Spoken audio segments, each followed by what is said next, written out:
Hello friends, അപ്പോൾ നമുക്കിന്ന് finger print searcher എക്സാമിന് വേണ്ടിയിട്ടുള്ള ന്യൂട്ടൺസ് ലോസ് ഓഫ് മോഷൻ എന്ന ടോപ്പിക്കിലെ പാർട്ട് 2 ക്വസ്റ്റ്യൻസ് നോക്കാം. ചോദ്യം: if the resultant force on A moving body is zero, the body dash. അതായത് ചലിച്ചുകൊണ്ടിരിക്കുന്ന ഒരു വസ്തുവിൽ ഒരു ബലവും അനുഭവപ്പെടുന്നില്ല, അഥവാ 0 ബലമാണ് അനുഭവപ്പെടുന്നത് എങ്കിൽ ആ വസ്തു എങ്ങനെയായിരിക്കും എന്നാണ് ചോദ്യം. അതിന് ഉത്തരം may move with constant velocity, അതായത് സ്ഥിര പ്രവേഗത്തിൽ ചലിച്ചുകൊണ്ടേയിരിക്കും, കണ്ടിന്യൂ ചെയ്തുകൊണ്ടേയിരിക്കും. അപ്പോൾ ഇവിടെ എന്താ, ഫസ്റ്റ് ലോ ആണ്.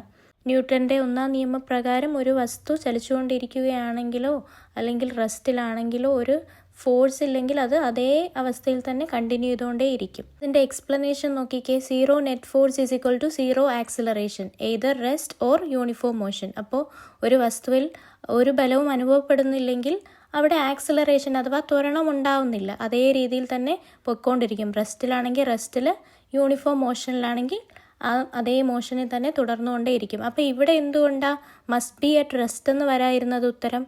കാരണം എന്തെന്ന് വെച്ചാൽ ഇവിടെ ചോദ്യത്തിൽ മൂവിങ് ബോഡി എന്ന് കൊടുത്തിട്ടുണ്ട്, ആ പോയിന്റ് ശ്രദ്ധിച്ചോളണം. അല്ലെങ്കിൽ must be at rest or may move with constant velocity എന്ന് നമുക്ക് പറയാമായിരുന്നു.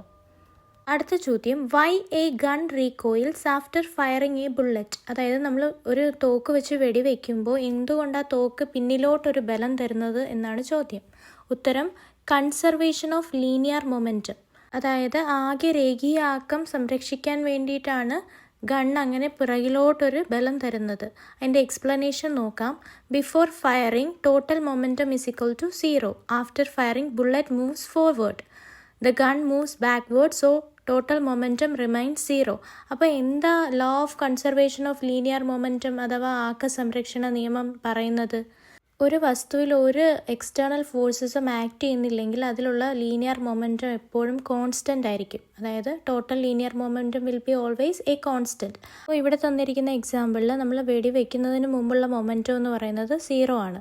അപ്പോൾ അതിന് ശേഷവും മൊമെൻറ്റം 0 ആയിരിക്കണം, എന്നാലല്ലേ നമുക്ക് കോൺസ്റ്റൻ്റ് എന്ന് പറയാൻ പറ്റൂ. അതിന് വേണ്ടിയിട്ടാണ് ഗൺ പിറകിലോട്ടൊരു ബലം തരുന്നത്. അപ്പോൾ ഈ പിക്ചർ നോക്കിക്കേ.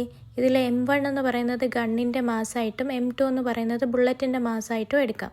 അതുപോലെ U1 അഥവാ U2 എന്നുള്ളത് ബിഫോർ ഫയറിങ്, അതായത് വെടിയുതിർക്കുന്നതിന് മുമ്പുള്ള വെലോസിറ്റീസാണ്.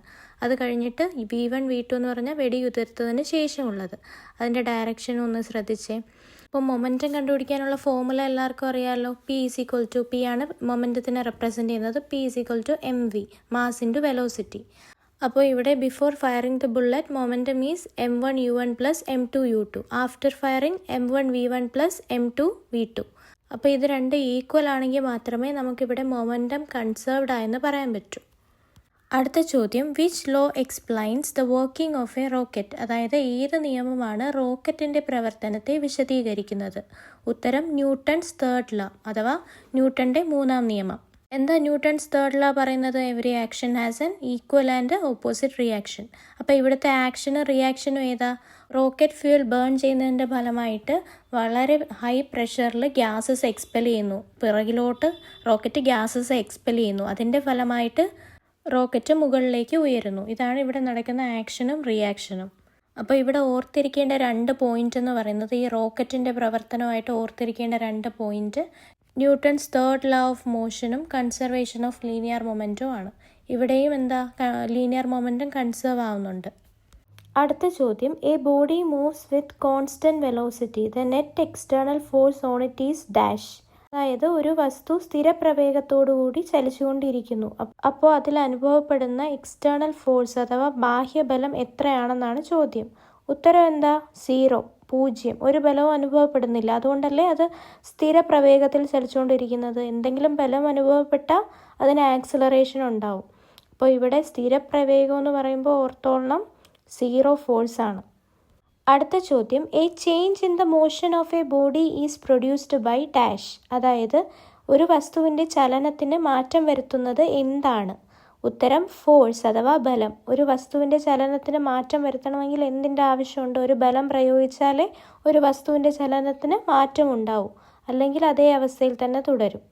ഇപ്പോൾ ചലിച്ചുകൊണ്ടിരിക്കുന്ന ഒരു വസ്തുവിനെ നിർത്തണം, അതിന് ഒരു ബലം വേണം. ഇപ്പോൾ ചലിച്ചുകൊണ്ടിരിക്കുന്ന ഒരു വസ്തുവിൻ്റെ ഡയറക്ഷൻ അല്ലെങ്കിൽ ദിശ മാറ്റണം, അതിനും ഒരു ബലം പ്രയോഗിച്ചാലേ പറ്റൂ. അപ്പോൾ ഇവിടുത്തെ എക്സ്പ്ലനേഷൻ കൂടി ഒന്ന് വായിച്ചു നോക്കാം. Force is the cause of change in state of motion.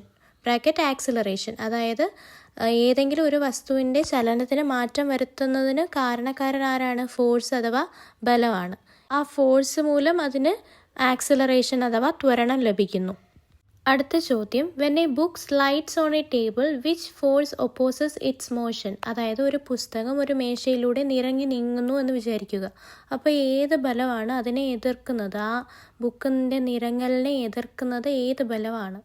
ഉത്തരം ഫ്രിക്ഷണൽ ഫോഴ്സ് അഥവാ ഘർഷണ ബലം. Explanation, friction act opposite to relative motion between two surfaces, അതായത് രണ്ട് പ്രതലങ്ങൾ തമ്മിലുള്ള റിലേറ്റീവ് മോഷനെ എതിർക്കുന്ന ഫോഴ്സ് ഏതെന്ന് വെച്ചാൽ അത് ഫ്രിക്ഷനാണ്, ഘർഷണമാണ്.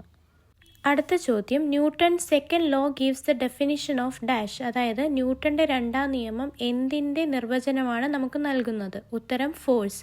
എന്താ ന്യൂട്ടൻ്റെ രണ്ടാം നിയമം പറയുന്നത്? ന്യൂട്ടൻ്റെ രണ്ടാം നിയമം പറയുന്നതെന്ന് വെച്ചാൽ force is equal to rate of change of momentum എന്നാണ്.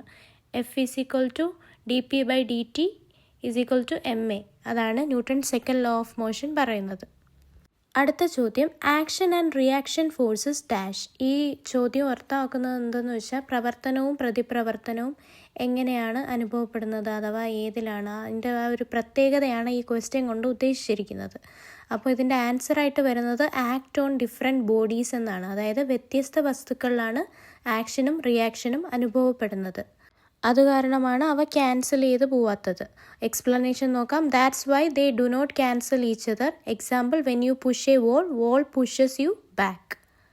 അടുത്ത ചോദ്യം, when a man jumps from a boat to the shore the boat moves backward. Why? അതായത് ഒരാൾ ഒരു തോണിയിൽ നിന്നും കരയിലേക്ക് എടുത്ത് ചാടുമ്പോൾ തോണി പിറകിലോട്ട് പോകാൻ കാരണം എന്താണ് എന്നാണ് ചോദ്യം.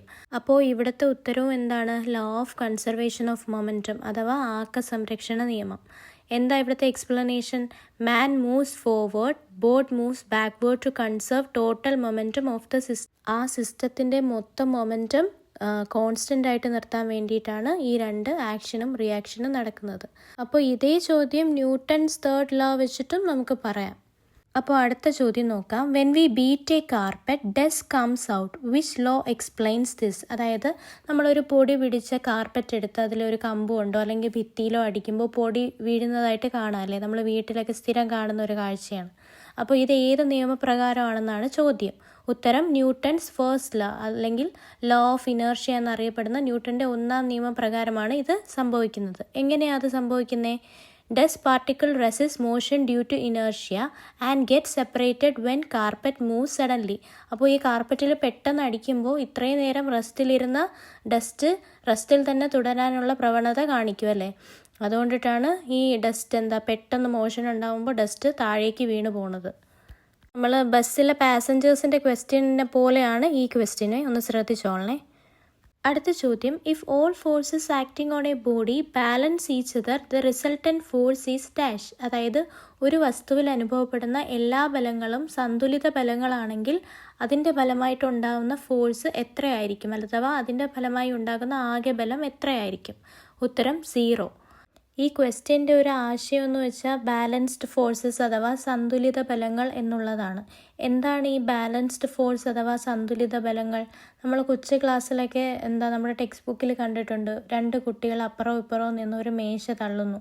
2 കുട്ടികൾക്ക് ഒരേ ബലമാണ്, അതായത് സന്തുലിത ബലങ്ങളാണ് ആ മേശയിൽ അനുഭവപ്പെടുന്നത്. എങ്കിൽ ആ മേശ നീങ്ങത്തില്ല, അവിടെ ആക്സിലറേഷൻ ഒന്നും ഉണ്ടാവുന്നില്ല. ആ 2 പേരുടെ ബലവും തമ്മിൽ ക്യാൻസലായി പോകുന്നു. അതേ സ്ഥാനത്ത് ഒരു കുട്ടിക്ക് കുറച്ച് ശക്തി കൂടുതലാണ്, മറ്റേ കുട്ടിക്ക് കുറച്ച് ശക്തി കുറവാണ്. അപ്പോൾ ശക്തി കൂടിയ ആൾ തള്ളുന്ന വശത്തേക്ക് ഈ മേശ നീങ്ങുന്നു. അപ്പോൾ അവിടെ നടക്കുന്നത് അവിടെ അനുഭവപ്പെടുന്ന ബലം എങ്ങനെയുള്ള ബലമാണ്? അൺബാലൻസ്ഡ് അഥവാ അസന്തുലിത ബലങ്ങളാണ്. അതുകൊണ്ടാണ് മേശ നീങ്ങുന്നത്. അടുത്ത ചോദ്യം, according two newton second law acceleration of A rocket depends on dash. അതായത് ന്യൂട്ടൻ്റെ രണ്ടാം നിയമം അനുസരിച്ച് ഒരു റോക്കറ്റിൻ്റെ ത്വരണം എന്തിനെ ആശ്രയിച്ചിരിക്കുന്നു എന്നാണ്. അപ്പോൾ ഇവിടുത്തെ ആൻസർ എന്ന് പറയുന്നത് force on rocket and its mass എന്നുള്ളതാണ്. അപ്പോൾ ന്യൂട്ടൻ്റെ രണ്ടാം നിയമത്തിലെ ഇക്വേഷൻ അറിഞ്ഞിരിക്കണം. എന്താണ്? F is equal to M A, force is equal to mass into acceleration. ഇപ്പോൾ ഈ ചോദ്യത്തിൽ ആക്സിലറേഷൻ എന്തിനെ ഡിപ്പെൻഡ് ചെയ്തിരിക്കുന്നു എന്നാണ് ചോദ്യം. അപ്പോൾ ആക്സിലറേഷൻ കണ്ടുപിടിക്കുന്നത് എങ്ങനെയാണ്? F is equal to M എയിൽ നിന്ന് A is equal to F by M എന്ന് കിട്ടും.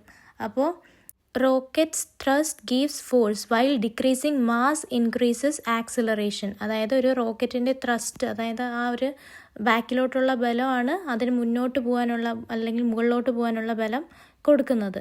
അതേസമയം അപ്പോൾ റോക്കറ്റിൻ്റെ മാസ് കുറച്ച് കൊടുത്താലും എന്ത് പറ്റും, ആക്സിലറേഷൻ കൂടും. കാരണം എന്താ, എം എവിടെയാണ് കിടക്കുന്നത്, A=F/m എന്നല്ലേ ആക്സിലറേഷൻ കണ്ടുപിടിക്കാനുള്ള ഫോമുല. അപ്പോൾ എം എന്താ, ഡിനോമിനേറ്റർ ആണ്. അതുകൊണ്ട് തന്നെ ഡിനോമിനേറ്റർ കുറഞ്ഞാലാണ് നമുക്ക് ഹയസ്റ്റ് വാല്യൂ കിട്ടുന്നത്. അപ്പോൾ ആക്സിലറേഷൻ കൂട്ടണമെങ്കിൽ മാസ് കുറയണം. അപ്പോൾ നമ്മൾ ന്യൂട്ടൺസ് ലോസ് ഓഫ് മോഷൻ എന്ന ടോപ്പിക്കിൽ നിന്നും ചോദിക്കാൻ സാധ്യതയുള്ള മാക്സിമം ക്വസ്റ്റ്യൻസും പാർട്ട് 1 ആയിട്ടും 2 ആയിട്ടും ഡിസ്കസ് ചെയ്തിട്ടുണ്ട്. അപ്പോൾ നിങ്ങൾ പാർട്ട് 1 കണ്ടിട്ടില്ലെങ്കിൽ അത് ചാനലിലുണ്ട്, കയറി കാണാം. അപ്പോൾ അടുത്ത ടോപ്പിക് എന്ന് പറയുന്നത് റൊട്ടേഷണൽ ഡൈനാമിക്സ് എന്ന ടോപ്പിക്കായിരിക്കും. അതും ഫിംഗർ പ്രിൻറ്റ് സെർച്ചർ എക്സാമിൻ്റെ ഒരു മെയിൻ ടോപ്പിക്കാണ്. അപ്പോൾ നിങ്ങൾക്ക് എൻ്റെ ഈ വീഡിയോ ഇഷ്ടപ്പെട്ടെങ്കിൽ വീഡിയോ ലൈക്ക് ചെയ്യുക, ചാനൽ സബ്സ്ക്രൈബ് ചെയ്യുക, നിങ്ങളുടെ ഫ്രണ്ട്സിനൊക്കെ ഷെയർ ചെയ്ത് കൊടുക്കുക. അപ്പോൾ അടുത്ത വീഡിയോ ആയിട്ട് കാണാം. താങ്ക്